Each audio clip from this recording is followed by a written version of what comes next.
오는 6월 코스피 200 지수의 산출 방법이 10년 만에 바뀝니다. 코스피 200 지수는 우리나라를 대표하는 200개 코스피 상장 기업들을 뽑아 지수화한 건데요. 2015년 말 기준 상장 지수 펀드 10조 원과 인덱스 펀드 6조 원, 벤치마크 자산 43조 원 등 총 60조 원이 코스피 200 지수에 연계될 만큼 국내 주요 지수로 자리 잡았습니다. 이번 지수 산출 방법 변경으로 새로운 산업 분류가 생기고 신규 지수 편입도 쉬워진다는데요. 오늘 투데이 포커스에서는 코스피 200 지수 산출 방법이 어떻게 변경되는지, 어떤 효과를 낼 수 있을지 금융증권부 김성훈 기자와 이야기 나눠보겠습니다. 안녕하세요. 네, 안녕하세요. 네.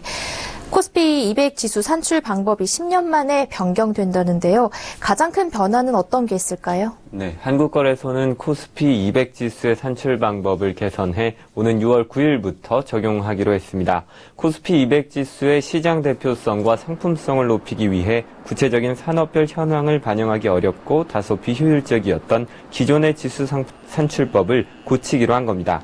가장 큰 변화는 대표 종목을 선발하는 산업군 기준이 달라진다는 겁니다. 지금까지는 1970년대 통계청이 만든 한국표준산업분류 KSIC를 쓰고 있었는데 이를 글로벌 산업분류 GSIC로 바꾸기로 했습니다. 증시에서 서비스업 비중이 늘고 있고 제조업 중에서도 IT나 BT 등 신산업 비중이 증가하고 있기 때문에 전통 제조업 중심으로 구성된 기존 지수로는 변화하는 산업 구조를 반영하기 어렵다고 판단한 겁니다.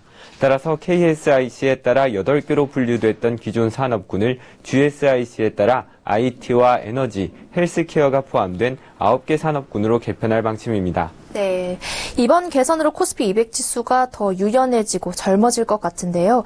신규 상장 종목의 편입도 쉬워진다고요? 예, 맞습니다. 신규 상장 종목의 특례 편입 기준이 완화돼서 지수 편입이 전보다 쉬워지게 됩니다. 특례 편입이 되려면 상장 후 15거래일 평균 시가총액이 전체 시가총액의 1%를 넘어야 하는데 현재 코스피 전체 시가총액의 1%는 무려 13조 원에 달합니다.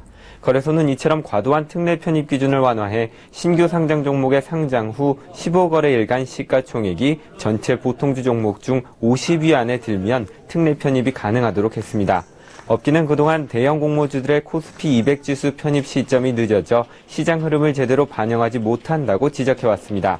실제로 지난해 11월 10일 상장한 삼성바이오로직스는 시가총액이 약 12조 원에 달함에도 불구하고 1% 초과 규정 때문에 4개월 넘게 지수에 진입하지 못하고 있었습니다.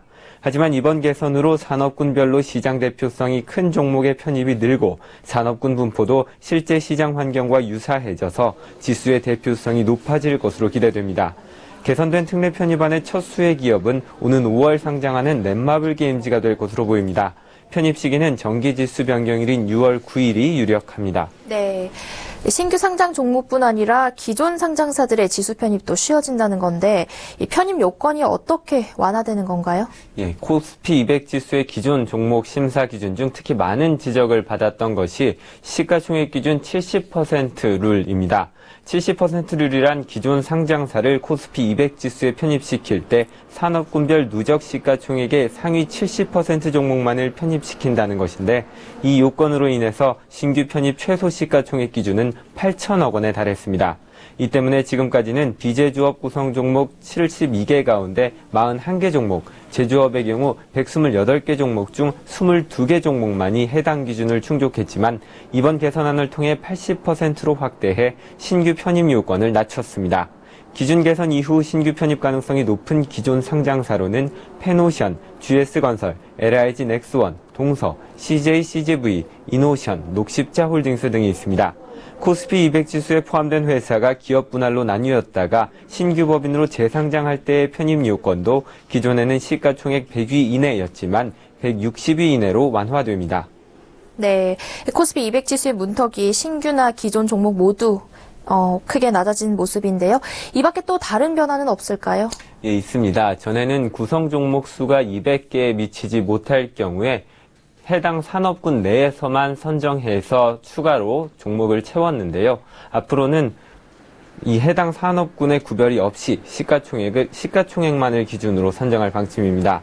이에 따라 코스피 200 지수의 총 시가총액이 10조 원가량 증가할 것으로 전망됩니다. 또 유동 비율의 정기 변경을 6월과 12월 연 2회 실시하기로 했습니다. 유동 비율이란 종목의 시가총액 중 실제로 거래되는 주식의 비율을 말하는 것으로 해당 종목이 얼마나 활발하게 거래되고 있는지 알 수 있는 지표입니다. 기존에는 매년 6월에 1회 유동 비율을 반영해 종목을 심사했지만 앞으로는 이를 2회로 늘려 지수의 정확도를 높이겠다는 겁니다. 네, 오늘 6월부터 변경되는 코스피 200 지수의 산출 방법에 대해 금융증권부 김성훈 기자와 이야기 나눠봤습니다. 오늘 말씀 고맙습니다. 감사합니다.